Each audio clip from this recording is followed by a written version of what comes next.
Dunia sedang diramaikan dengan kehadiran Artificial Intelligence atau AI, kecerdasan buatan yang mampu melakukan tugas-tugas manusia. Dan salah satu AI yang paling populer dan telah banyak digunakan adalah ChatGPT. Saya yakin kalian pasti sudah tidak asing dengan AI yang satu ini. Lalu, apa dan siapa sebetulnya ChatGPT ini? Kita akan kupas semuanya di channel Pekalongan Media.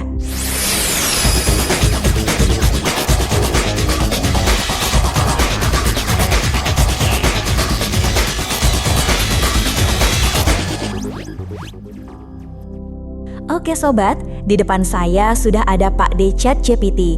Dan pertanyaan pertama saya adalah, siapa sih sebetulnya Anda ini? Saya adalah chatbot dari model GPT yang dirancang untuk ngobrol dan bantu pengguna seperti kamu.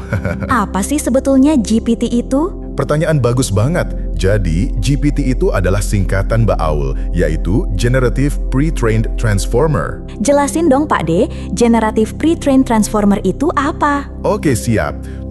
Generatif berarti model ini bisa menghasilkan, generate, teks, gambar, dan lainnya. Bukan cuma memahami, tapi juga menciptakan konten baru. Lalu, pre-trained artinya model ini sudah dilatih sebelumnya menggunakan banyak data dari internet sebelum digunakan untuk tugas tertentu. Lalu kalau Transformer? Transformer ini adalah nama arsitektur machine learning diperkenalkan oleh Google tahun 2017 yang menjadi dasar kemampuan memahami dan memproduksi bahasa dengan sangat baik. Oh begitu Pak D, aku kira Transformer itu mobil yang bisa berubah bentuk jadi robot.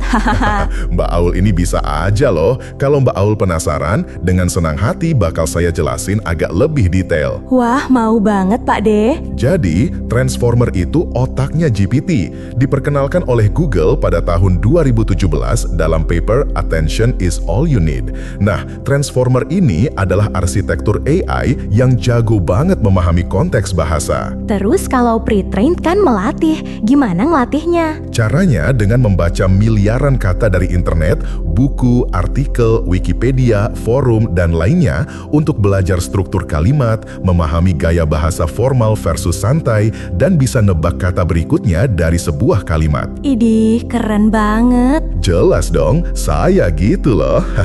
Nah, kalau fine tuning itu apa Pak D? Jadi, setelah dilatih umum, model bisa di fine tune, disesuaikan untuk tugas tertentu.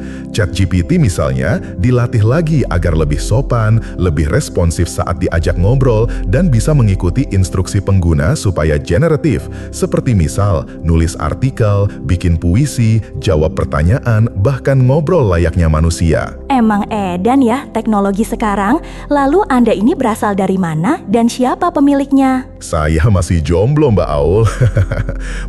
Nggak bercanda sih. Jadi, saya ini dikembangkan oleh perusahaan teknologi bernama OpenAI yang berbasis di San Francisco, California, Amerika Serikat. Tahun berapa itu Pak D? OpenAI didirikan tahun 2015 oleh beberapa tokoh terkenal seperti Elon Musk yang merupakan pentolan Tesla dan SpaceX, tapi sekarang dia sudah tidak aktif di OpenAI.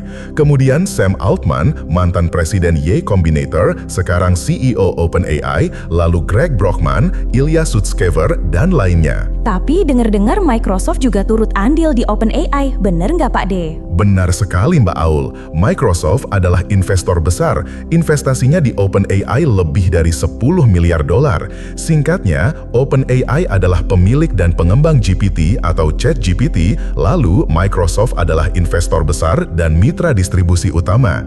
Ya, kalau diibaratkan, OpenAI itu chef yang bikin resepnya, Microsoft itu restoran besar yang bantu menyajikan ke jutaan orang. Wow, dahsyat Pak D. Sedikit banyak sekarang saya tahu siapa dan apa sebetulnya Pak D ChatGPT ini.